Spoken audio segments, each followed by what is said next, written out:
to say that Buddy Benedict deserves a hand. He's actually a very well-known Nashvilleian. I mean, Buddy at one time ran for U.S. Senate against Frist. He lost to him, but boy, everybody in Nashville and Tennessee knows Buddy Benedict. And you know, his dad was one of the best bankers of this state, really. He's a well-known person, and the interesting thing about it is he invited a whole lot of people, but I am sure that a lot of them are not here because they don't know what Austrian economics is. But anyway, let's give Buddy a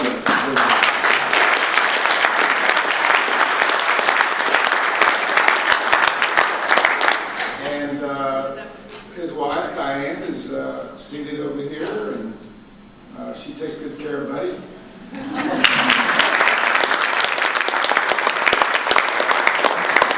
And my wife is over here, and she did a great job.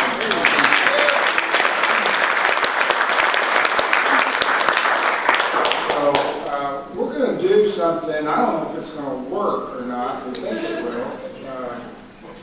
But I want to introduce one other individual that's seated up at the table. That he actually, Bob and I were having this conversation about putting this thing together, and he says, "What are we going to do if like one of the speakers has a heart attack and can't be here?" And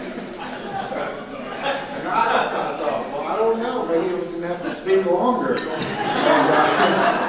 But Nelson would fill in. But I want to introduce to you Canadian-born Dr. Richard Grant, far into the table. He was going to be our substitute speaker if, for some reason or another, one of the other speakers didn't show up. I want to tell you a little bit about him. He is the doctor and professor of economics at Dave Liskin University here in Nashville, Tennessee. And the thing about Richard is that he has lived and worked and taught in 8 different countries. I mean, he's lived through some countries that have had double-digit inflation, and he can certainly speak to all that. And Richard knows a lot about central banks and fractional reserve banking, and so it's one of the reasons why I want to make sure that Richard was here, and he's going to be joining us at our workshop tomorrow too. Stand by if anybody has any specific questions. He can answer those questions too. I asked you to hold on to the questions you have, and we've got a microphone right here, and Buddy will walk over to you. And you know, one of the goals that Bob and I have is we want everyone, to get this, and so no question is unimportant. If you want to talk about global warming, whatever it is, don't be afraid to ask the questions. And we don't have a certain order how we're going to do this. You'll hear the question, and then you'll say to yourself, I think I can take that one. And just take it, and there's a microphone. You can move it around, just pass it around. And that's kind of how we're going to do it. And like I said, I don't know if it'll work, but the idea is let's just fill them up with questions. And we'll go for a little while, and then I want to make sure that before we leave that we allow Bob to make a special announcement about late night with Robert Murphy. He's going to give you some instructions on where to meet and where everybody's going. So, who wants to ask the first question? Okay.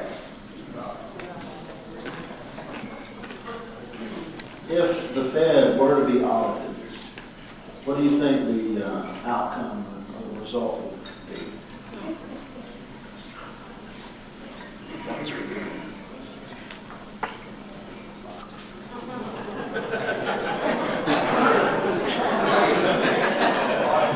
I was kind of hoping Tom Woods would grab that one. I mean, it depends what if you're saying realistically, I would say, well, it would be bogus. It would say, look, a clean bill of health, all these cynics or conspiracy theorists were wrong, the Fed's fine.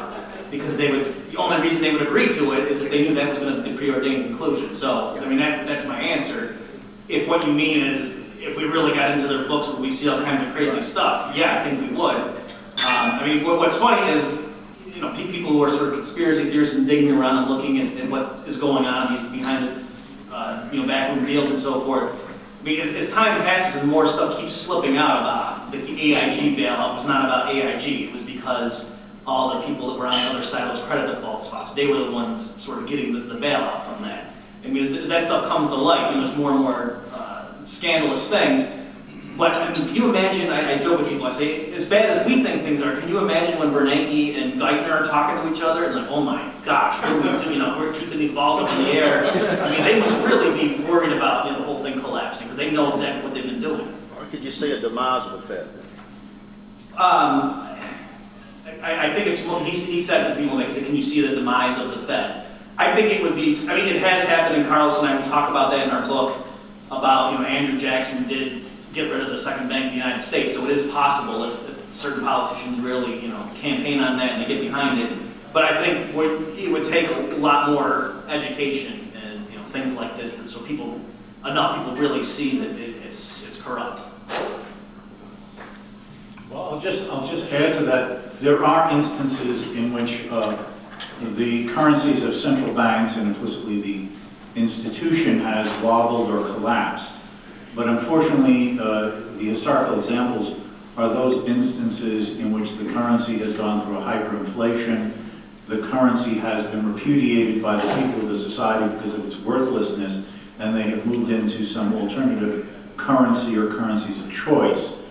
But that has historically been the most frequent instance where a central bank and its money has, you know, just been sort of eliminated. But that's kind of an extreme experience to have to go through. Do you think it could hyperinflate here? I don't put anything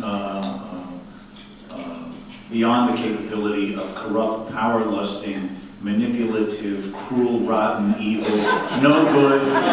They kick your dog and slap their wife, politicians and central bankers.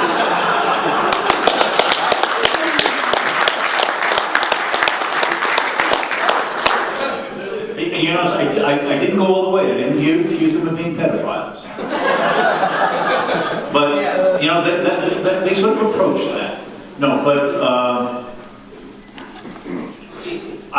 it is always possible, even for the United States, to go through an experience of a runaway inflation.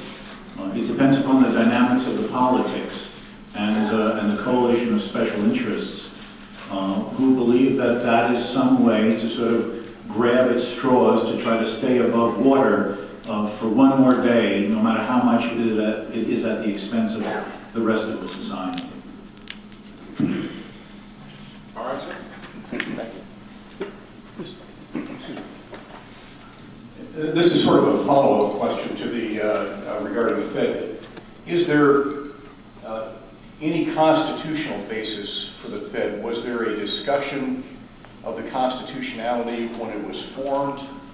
And even by some tenuous thread, what could be the constitutional basis for it? And if not, how would nullification, could it be employed as any sort of a tool?